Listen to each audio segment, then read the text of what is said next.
ክቡራትና ክቡራን ተመልካቾቻችን እንግዲህ አበይትና ዋና ዜናዎቻችን ይህን ይመስላሉ። አሁን ደግሞ ባልደረባችን የፖለቲካ ዜናዎች ተንታኛችንን አቶ ሽሎሞ ሞላን የቀድሞ የክኔሴት አባል ምክትል አፈ ጉባኤና ብዙ ስራ ነበራቸው በፊትም ውይይት እናደርጋለን። እንደተለመደው ጤና እየተጠባበቅን ነው። አቶ ሽሎሞን ክቡራትና ክቡራን ተመልካቾቻችን የዕለቱ ዋና ዜና አስቀድሜ እንደገለጽኩት ትላንትና ምሽት የተፈጸመው የሽብር ፈጠራ ድርጊት ነው። ዜና ደግሞ አለው። ወይዘሮ ፂላ ጌዝ እድሜ 33 ዓመት በትላንትናው ዕለት በሽብር ፈጠራ ድርጊት ህይወታቸው አልፏል። ነፍስ ይማር። ጤና ይስጥልኝ አቶ ሽሎሞ። ጤና ይስጥልኝ አቶ ፋሲል እንደምን አለ? በመጀመሪያ ትላንት ምሽት ስለተፈጸመው የሽብር ፈጠራ ድርጊት ምን ትላለህ? በመጀመሪያ ደረጃ የኛ ጠላቶች አይተኙም አንቀላፉም። ምንጊዜም ቢሆን የተለያዩ አሰቃቂ የሆኑ ሽብሮችን እና ጉዳቶችን ለማድረስ ለተቀን ከመስራታቸው ወደ ኋላ አይሉ እና ልዩነቱ ምን መሰለህ አቶ ፋሲል? እኛ እስራኤል አይሁድ ይሁዲ የሆነ ህይወትን ነው የምንመርጠው። ማለትም ሴትዮ 9 ወር አርግዛ ልትወልድና በዚህ ዓለም ህይወት ልታመጣ ወደ ሆስፒታል በምትሄድበት ጊዜ እነዚህ ግን ጨለማዎች አረመኔዎች ናዚዎች እሷንና ባሏን መንገድ ላይ እየሄዱ እንደዚህ አይነት ጉዳት አድርሰውባቸዋል። ስለዚህ እስራኤል አሁን ከፍተኛ ክትትል እያደረገች ነው ያለች። የሷን ጎጆች መያዛቸው አይቀርም። በእነሱ ላይ እርምጃ እንደሚወሰድ ምንም ጥርጣሬ የለኝም። ግን አንዳንዴ ራሳችን ደግሞ ወደ ውስጥ ምናስብበት ነገር አለ አቶ ፋሲል። የኛ ወታደሮች ዛሬ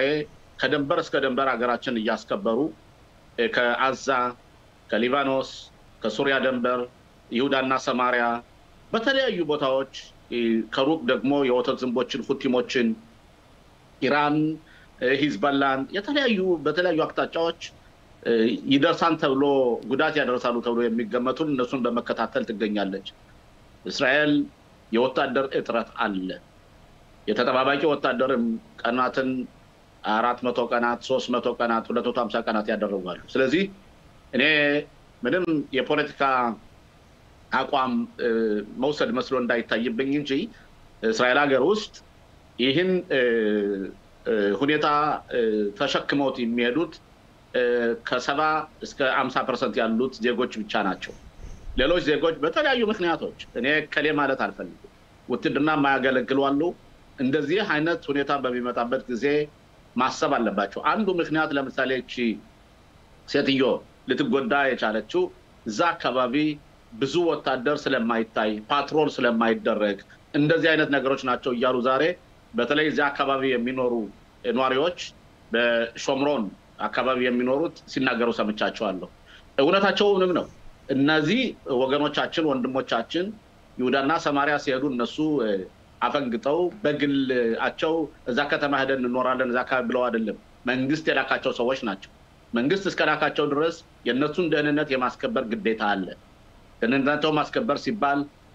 በፈለጉት ሰዓት በፈለጉት ቀን ተነስተው እንዲሄዱ ደህንነታቸው ተጠብቆ ወደ ቤታቸው እንዲገቡ መሆን አለበት። እና እቺ መውሊድ የምትሄድ ሴት በእውነት በምጥ ላይ ቆያለች ነው። በምጥ ላይ ባልየው ወደ ሆስፒታል እኮ ነው ይዟት ሲሄድ የነበረው። እኮሱን እኮ ነው የምልህ። በመውሊድ ላይ ያለች ምጥ ተይዛ ሆስፒታልን አሁን ደርስ እያሉ እንደዚህ መንገድ ላይ ጠብቆ እሱን ማቁሰል እሷን መግደል መውሊዷን ወይ ደግሞ ህፃኑን ደግሞ ጽንሱን ደግሞ እንዲሞት ለማድረግ ይሄ በእርግጠኛ በ7 ቀን 10ኛ ወራት ፋሲል ብዙ አረመኔ ስራዎችን ብሎ አይተናል። የሚያደንቀን ነገር የለም። ህፃንን እኮ ኦብን የሚያስገቡ የሚደፍሩ ሽማግሌን የሚወስዱ የሚቀጠቅጡ የሚደበድቡ ሬሳ የሚደፍሩ አረመኔዎችና ናዚዎች ናቸው ጎረቤቶቻችን። ስለዚህ አሁንም ቢሆን የኛ ወታደሮች የኛ የጸጥታ አስከባሪዎች በራሳችን ብቻ ነው መተማመን የሚኖርብን። ሌላ ሰው የሚሰራልን ነገር የለም የሚያደርግልን ነገር የለምና በዚህ አጋጣሚ እኔ አሁን በዚህ ተቃውሞ ደጋፊ መንግስቱን ምናምን የሚባል ነገር መኖር የለበትም። እንደዚህ አይነት ድርጊት ሁሉ ማህበረሰብና ሁሉ ህዝብ ካንድ ላይ በመሆን እነዚህን ሽብርተኞች ጋዛ ብቻ ማጽዳት ሳይሆን ይሁዳና ሰማሪያ ደግሞ የበለጠ በርግጥ እየተቀጠቀጡ ነው የበለጠ ደግሞ መረጃ አስመርኩዞ መሰራት አለበት አንዳንድ መጥፎ ከተማዎች አሉ ይሁዳና ሰማሪያ የአዛ እጣ ፈንታ በእነሱ ላይ እንዲሆን ማድረግ ያስገድዳል ስለዚህ ለዚህ ጉዳይ እንዳልኩት የእስራኤል ማህበረሰብ ጠንካራ የሆነ ኃይል እንዲኖረው ያስፈልጋል ለዚህ መከላከያ ደግሞ የሃይማኖት አክራሪዎች ወይም ደግሞ ሰሜን ተላቪቭ ዝም ብለው ወንዝ ቢች የሚሄዱ አንሄድም ቢሉ ለዘብተኞች እነዚህ ሁሉ መያዝ አለባቸው ውትድርና ማገልገል አለባቸው እና ጠንካራና አይበገሬ ወታደራችን መደገፍና መገንባት ያስፈልጋል ለዚህ ሁሉ ጥላቻን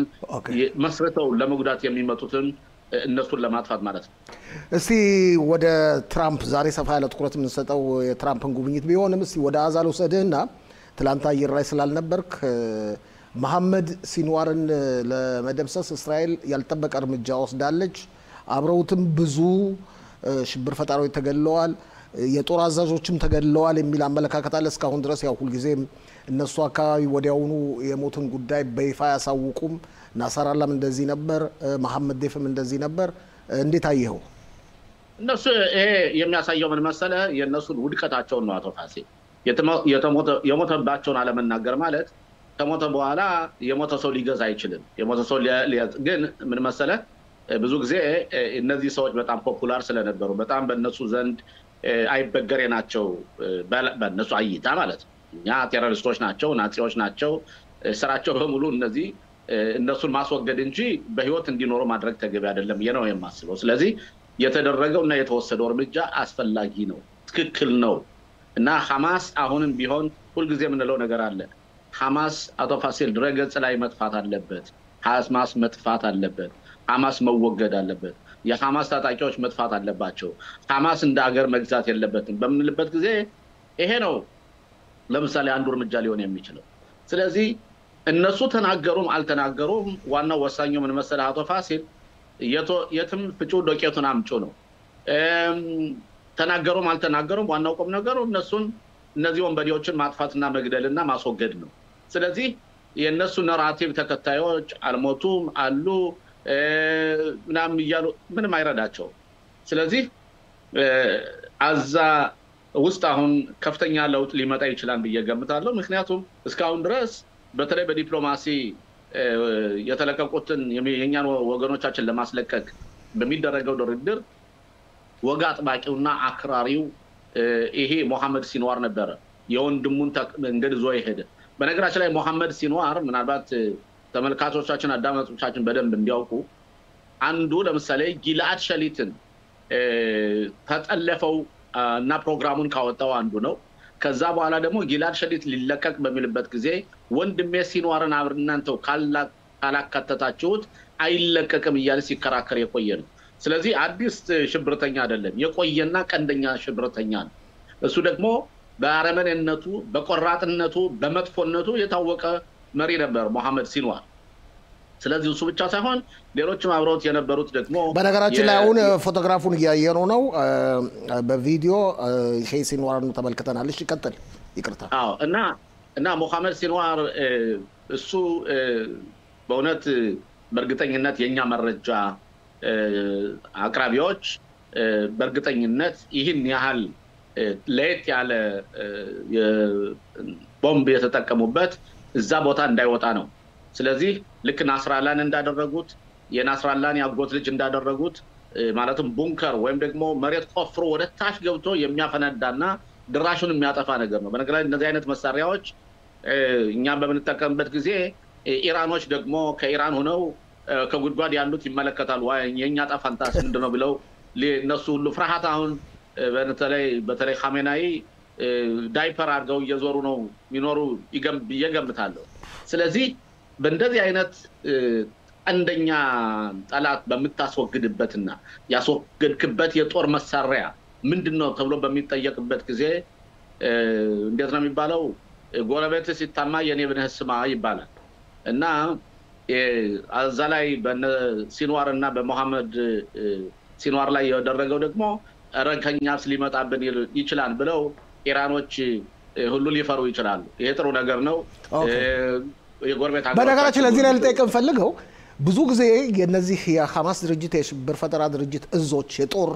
ዋና ማካሄጃዎች ከሆስፒታሎች ከትምህርት ቤቶች ስር ናቸው ለምሳሌ አሁን ይህ ድርጊት የተፈጸመው ከፍተኛ እዝ የተባለው እንደውም ከመሐመድ ሲንዋር ጋር ሌሎችም ከፍተኛ የጦር አዛዦች ተገለዋል ነው የሚባለው የተገኘው ከአውሮፓ ከሚባል በስም በተሰጠው ሆስፒታል ስር ነው እንዴት ታየዋለህ ይሄንን ያው ምን መሰለህ አቶ ፋሲል ሁሉ ጊዜ እኛ የምንናገረው ነገር አለ በተለይ የውጭ ሀገር ሰዎች ሁሉ ጊዜ እስራኤል የጦር ወንጀል ሰርታለች በዜና ላይ ቀደም ስለምተን በዜና ላይ አሁን አንተ ስትናገር ሰምቼ ነበር የኛ የምናካሄደውን ጦር የሚመሩት ጠቅላይ ሚኒስትር ቢንያሚን ኔታንያሁና ዮአፍ ጋላንትን ለምሳሌ ከፍተኛ የዓለም አቀፉ ፍርድ ቤት እስር ቤት ሁሉ ስራ ወጣባቸው ፍርድ አደረጋች አንዱ ለምሳሌ እስራኤል የጦር ወንጀል ሰርታለች ነው ግን እኔ የህግ ባለሙያ ነኝ በህጉና በደንቡ መሰረት አንተ ሆስፒታል የምትጠቀም ከሆነ የሰብአዊ እርዳታ መስሪያ ቦታዎችን አንተ ለጦር ምሽግ የምትጠቀምባቸው ከሆነ ከህዝብ መካከል ገብተህ የህዝብ ሽፋን የምትቀበል ከሆነ አንተ በግልህ ማትዋጋ ከሆነ አንተ ራስህ ማለት ያ ድርጅት የጦር ወንጀል ሰሪ ድርጅት ነው ማለትም ሐማስ እየተጠቀመ ያለው በ7 ቀን 10ኛ ወር የሰራውን ወንጀል እንተውና መተው አይቻልም ግን እሺ እንበል ያንን እንኳን ብንተው አሁን እነሱ ያደረጉት አለው ሽፋ ሆስፒታል ከዚህ ሆስፒታል የኳታር ሆስፒታል የሚባል አለ የተለያዩ አይነት ሆስፒታሎችን ያን እየተጠቀሙ የኡንራ ትምህርት ቤቶችን የተባበሩት መንግስታት ትምህርት ቤቶችን እየተጠቀሙ እንደመጠለያ ያደረጉ ከነሱ በታች መሬት ቆፍረው ቤት ሰርተዋን እየተባለ የጦርን መሳሪያ ደርድረውበታል ሚሳኤል እየተኮሱበት ነው በምንልበት ጊዜ ያለው ማህበረሰብ ምንድነው ስለነበር የእስራኤል ፕሮፓጋንዳ ነው እያለ እስራኤልን ሲያወግዛት ነበር አሁን ግን ፋክቱ እየታየ ያለው ማለት ነው ትክክለኛ ነገሩ አሁን ምንድነው የሆነው አሁን ፋሲል እኔ በርግጥ በሚኒስትሩን ተለቀብዬ ባላውቅም እነዚህ የሐማስ ቀንደኞች ተጠራቅመው ከሆስፒታሉ የሄዱት ትራምፕም ሳውዲ አረቢያ ስላለ በዛ አካባቢ ከኛ ሰዎች ጋርም ስለተናገረ የኛን ወጣትና ደግሞ ሐማሶች ስለለቀቁት በአሜሪካው ዜጋ ያንያ ስለሆነ አሁን እስራኤል ፈርታ አትነካንም ብለው ያን በማሰብ ነው ሊኮመስሱና እኛን እንዴት አድርገው እንደሚጎዱ ወይም ደግሞ የሚደረገውን የተጠለፉትን ሰዎች ለማስለቀቅ የሚደረገውን ድርድር ለማክሸፍ ወይም ደግሞ የበለጠ ደግሞ እነሱ የምግብ ፍላጎታቸው ስለተከፈተላቸው ትራምፕ ቀጥታ ያነጋገራቸው ስለሆነ የሚኖሩና የኛም በዚያ እስራኤል ትፈራለች አትነካንም ከማለት የተነሳ ነው ስለዚህ እስራኤል አይበግር ያገርናል እስራኤል አሜሪካ ጋር ወዳጅ ሀገር ብትሆንም አንዳንድ ጊዜ ባንስማማም ከአሜሪካ ጋር እስራኤል የራሷን እርምጃ የምትወስድ ሀገር ናትና ሆስፒታልም ሆነ ከናቱ ጉኛም ገባ ከአባቱ ጀርባ ላይም ሆኖ አሽኮኮ ያደረጉት ወሰዱት ወይም ደግሞ ፊቱንም ጨፍኖ ወደ በነገራችን ላይ አሁን አንድ እስራኤል ያመጣችው ቴክኖሎጂ አላት ፋሲል ፊቱን እንኳን የተሸፈነውን ወንበዴ የሚያይና የሚያውቅ መሳሪያ አላት እስራኤል ስለዚህ ፊታቸውን ተሸፍነው እና አቡ ኦቤድ የሚባለው ለምሳሌ አንዱ የሐማስ ቃል አቀባይ አንዱ ቀንደኛው ተገሏል የሚባለው እሱ ነው እሱ ብቻ አይደለም እሱ ብቻ አቡ ቤዳ ፊቱን ተሸፍኖ ነው እሱ ብቻ አይደለም በነገራችን ላይ አቶ ሽሎሞ የራፋያን ባታሊዮን አዛዥ ሳይገደል አይቀርም አብሮ ነበር ነው ነው አቡ ኦቤድን እንደምሳሌ አቡ ቤዳ ኦኬ አቡ ኦቤድ ፊቱን ተሸፍኖ ሁሉ ጊዜ እንደ ጀግና ይቀርበልናል ስማ መኖር ከፈለክ ጀግና ከሆንክ አንደኛ ለምን ፊትህን ትሸፈናለህ አሁን እስራኤል እነዚህ ተሸፋኞች ተሸፍነናን እያሉ ያስቸግሯቸው ስለሆነ ቴክኖሎጂ ፈጥራለች ፊታቸው ሄዶ የሚያጨራርና ምን አይነት መልክ እንዳላቸው የሚያውቃለ ስለዚህ እንደዚህ ብለውም ለሌላ የፈለኩት ፊታቸውንም ተሸፍነው ከመሬትም ገብተው ከናታቸው ጀርባ ላይም ተቀምጠው ምናልባት ሊያቆማቸው ምንቻል ቀብር ነው ውስጥ ግን ከገቡና አብረው ከተቀበሩ ከዛ በኋላ ማይተነፍሱ ሞቷን ምን እናረጋቸው ነገር የለም ስለዚህ እነዚህን እስራኤል ያያዘች ታጠፋቸዋለች መጥፋታቸው አይቀርም ያችን በትላንትናው ዕለት ደግሞ በነገራችን ላይ የጎዳትን ጭንርጉዝ ሴት ለመውለድ እየሄደች የጎዳትን ደግሞ መያዙ አይቀርም በነገራችን ላይ የኛ መከላከያ በጣም የተከታተለውታን እንደውም ፍንጭ አለ ተብሎ እሱም ወይ በህይወቱ ይያዛን በወይብ ደግሞ ይገደላል ስለዚህ እስራኤል አሁንም ቢሆን ያላትን ውጊያ ትቀጥላለች የዓለሙ ማህበረሰብ ግን ማንጨብጨቡን ማራገቡን በነገራችን ላይ ትንሽ ሆስፒታል እየጎዳችሁ ነው ብሎ የሚናገረውን አቁሟል ምክንያቱም አቁሟል ምንም ነገር የለም አቁሟል ምንም ነገር አውሰሙሉ ታስታውስ እንደሆነ ጦርነቱ የተጀመረ አካባቢ መጀመሪያ እስራኤል ሆስፒታል እየደበደበች የሰብአዊ እርዳታ የሚሰጠውን ድርጅት እየሰበሰበ እየደበደበች እያለው ግን እስራኤል በመረጃ በፎቶ በፊልም ያወጣች በተለይ ሀጋሪ የሚባለው የወታደሩ ቃል አቀባይ በጣም ጥሩ ስራ ሲሰራ የነበር ሰውዬ ነው እሱ ይሄደ ፎቶ ያነሳ ያን ሁሉ ያቀርቡ የውጭ ሀገር ጋዜጠኞችን እየመጡ ሆስፒታሉ ምን እንደተገኘ እንዴት እንደተገኘ ከትምህርት ቤቶች ከህክምና መስጠቻ መርጃ ቦታዎች ሁሉ የሚገኘው የጦር መሳሪያ ሁሉ ያን ያሳየን አሁን ያለው ማህበረሰብ የተገነዘበ መስሎ ይታያል ያ ማለት አንቲ እስራኤል ጸረ እስራኤል አይኖሩ ማለት አይደለም ጸረ እስራኤሎች ስራቸውን ያቆማሉ ያንቀላፋሉ ማለት አይደለም አይተኙም አያርፉም አያንቀላፉም ቢሆንም እንኳን እስራኤል ባይበገሬነቷ የጦር ወንጀል እስካልሰራች ድረስ ከገቡት ገብቶ እነዚህን ጠላቶቻችን ማስወገድ ግዴታዋ ነው እስራኤል 3 ደቂቃ ቀርቶናል ዛሬ ያው ትራምፕን ጉዳይ በሰፊው እንነጋገራለን ብለን ነበር ይሄ ሽብር ፈጠራ ድርጊት ቦታው ነው ሰደብን ለማንኛውም እንዴት ያያየው ነው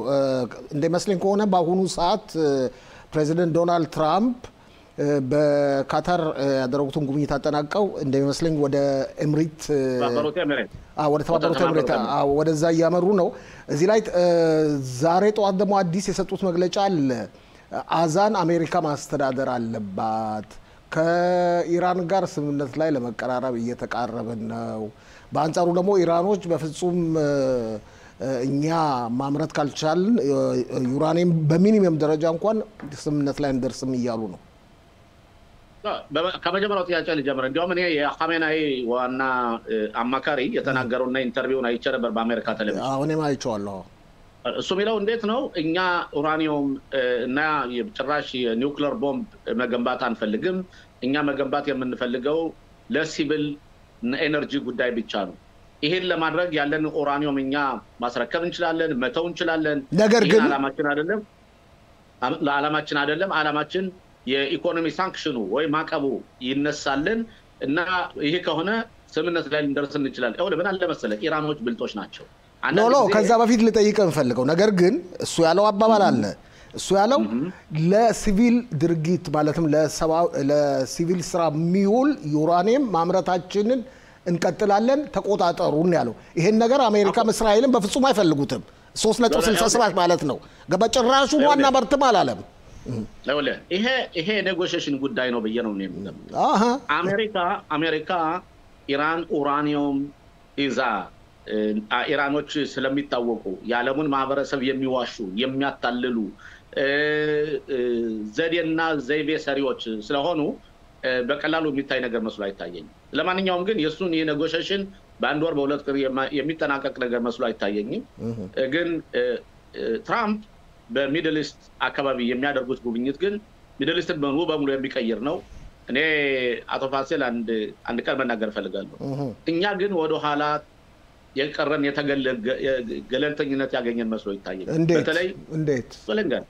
የሳውዲ ጋር የሚደረገው ግንኙነት ከኳታር ጋር የሚደረገው ግንኙነት ከዛ ጋር ያለው ኢኮኖሚ ለው የአሜሪካ የጁሊያኒ ፕሬዚደንትን ትራምፕን አግኝቶት ማቃቡ ተነስቶለት እሱ አሁን የሱሪያ ፕሬዚደንት ለመጀመሪያ ጊዜ ከእስራኤል ጋር ሰላም ማድረግ ፈልጋለሁ ካለ ራማታ ጎላንን የሚለው ጥያቄ ወርዶ እኮ ከፍተኛ ስለዚህ እስራኤል ጥሩ ደረጃ ላይ ያለችው ማለት ነው እንደዚህ ካልክ አይደለም ያን ግን ተግባራዊ ለማድረግ ማለት ነው እስካሁን ድረስ እየተደረገ ያለው ስምምነት ከነዚህ ሀገሮች ግንኙነቱንና የግንኙነቱን ውጤት ፍሬ እየተጠቀሙበት ነው እኛ ግን ከሱሪያ ጋር ሰላም አልተደረገም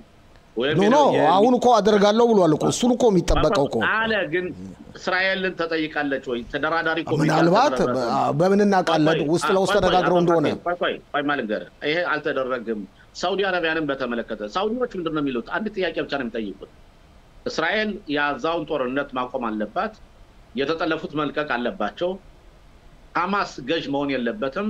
ሐማስ የጦር መሳሪያውን መፍታት አለበት እስራኤል ግን ለረጅም ጊዜ የፍልስጤምን ጉዳይ በዲፕሎማሲ መፍትሄ የምትፈታ መሆኑን እስራኤል ተስማማና ነገር ከሷ ጋር እንስማማለን። ይህን እንኳን ውይይት ለማድረግ ለጠቅላይ ሚኒስትር ቢንያሚን ኔታንያሁ ባላቸው የጥምር መንግስት ያለው ሪዮት ዓለም ይህን እንዲያደርጉ አያደርግላቸው። ያ ማለት ለረጅም ጊዜ ስትራቴጂካሊ እስራኤል እየተጎዳች ነው። እኔ የምለው አይደለም በነገራችን ላይ ሁሉ ተንታኞች በሁሉም ቴሌቪዥን የ14ኛው ቴሌቪዥን ጨምሮ የሚናገሩ 14ኛውና 15ኛው እዚህ ሀገር እንግዲህ ለተመልካቾቻችን ግልጽ ለማድረግ 11 12 13 14 15 በዕብራይስጥ ቋንቋ የሚያሳልፉ ቴሌቪዥን ጣቢያዎች አሉ። 14 እና 15 ይሄን ሙሉ ለሙሉ አይሉም አቶ ሽሎሞ 25 ማለት ነው። አቶ 24 እና 14 ለማንኛውም ይኸውልህ እኔ ከጊዜ ጋር የምናየው አንዲት ሀገር ወላዋይ ሀገር እንደ እስራኤል አይነት ሀገር ለረጅም ጊዜ የምታደርገው የስትራቴጂ ውሳኔ ሁሉ ጊዜ በፖለቲካ መቀየስ የለበት። ይሄ በነገራችን ላይ የገዢው መንግስት ኃላፊነት ብቻ ሳይሆን የሁሉም ነው። የኦፖዚሽን ወይም ተቃዋሚዎችም ለዚህ ጉዳይ መቅረብ አለባቸው። አሁን ተቃዋሚ ፓርቲዎች ማለት የነበረባቸው ለጠቅላይ ሚኒስትር ቢንያሚን ኔታንያሁ አንተ ሂድ ስራህን ስራ፣ ሀገሪቱን የሚጠቅም ነገር አምጣ፣ አንተን አንጥልህም፣ መንግስትህ እንዲቀጥል እናደርግልሃለን ብለው መግለጫ መስጠት ነበረባቸው ተቃዋሚ ፓርቲዎች። ይህን ግን እያደረጉ አይደለም። በዚህ ምክንያት መንግስት ከወደቀ ማን አለኝ በማለት ጠቅላይ ሚኒስትር ቢንያሚን ኔታንያሁ ከነሱ ሞት ግቢር ጋር ተቃቅፎ ተቸግሯል። ይሄ ነው ነገሩ። አቶ ሽሎሞ ሞላ የቀድሞ ክኔሴት አባል ምክትል አፈ ጉባኤ፣ እኔ ፖለቲካ ዜናዊ ተንታኛችን በጣም አመሰግናለሁ። በጣም አመሰግናለሁ። ቆይታ አመሰግናለሁ።